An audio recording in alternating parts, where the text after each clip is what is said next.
James Dean's Porsche 550 Spyder wasn't just another sports car. It became one of Hollywood's most infamous legends. A vehicle so cursed that accidents, injuries, and even deaths seemed to follow it wherever it went. Welcome to Cinecurious, where we explore the strange, forgotten, and fascinating corners of film history in bite-sized stories. Dean himself called it Little Bastard, a nickname that today feels strangely fitting. Some people dismiss the story as coincidence, others are convinced the car was haunted. Either way, Little Bastard has left a trail of bizarre and chilling stories.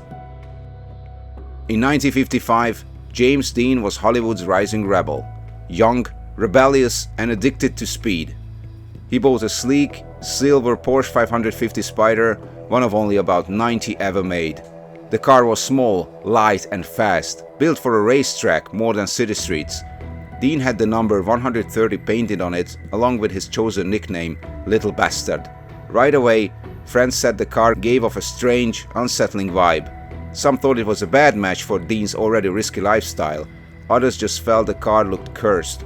Within weeks, their unease would prove to be chillingly justified.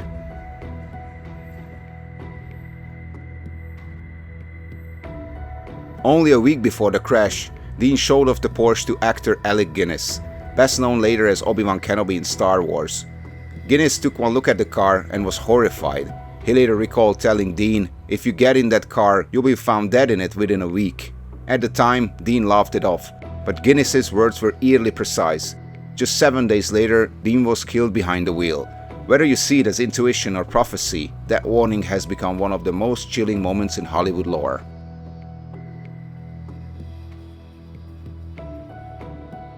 On September 30, 1955, Dean set out to drive the Porsche to a car race in Salinas, California. At high speed on a rural highway, another car turned left in front of him. Dean's Spyder slammed into it head-on. The impact crushed the tiny car like a tin can. Dean suffered massive injuries and was pronounced dead on arrival at the hospital. He was just 24 years old.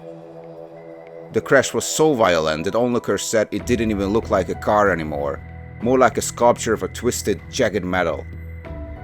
Little Bastard had claimed its first victim, its owner. Dean wasn't the only one in that car that night.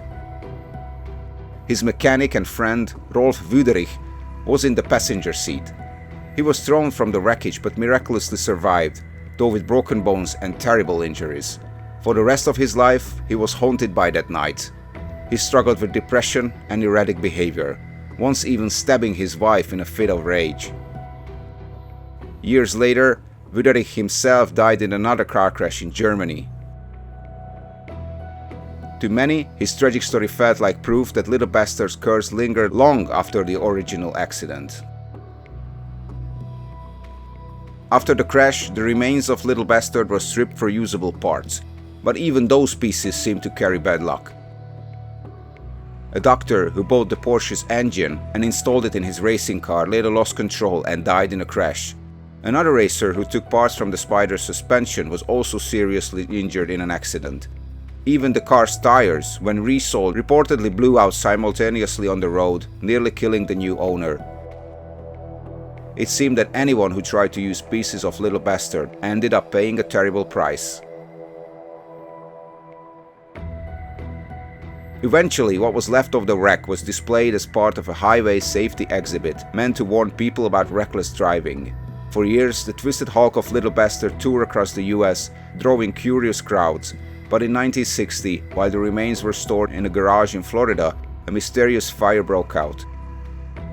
The flames destroyed everything inside, except for the wreckage of James Dean's Porsche, which somehow emerged completely unharmed. Firefighters and locals couldn't explain it. The wreck had survived the inferno as if the curse refused to let it burn.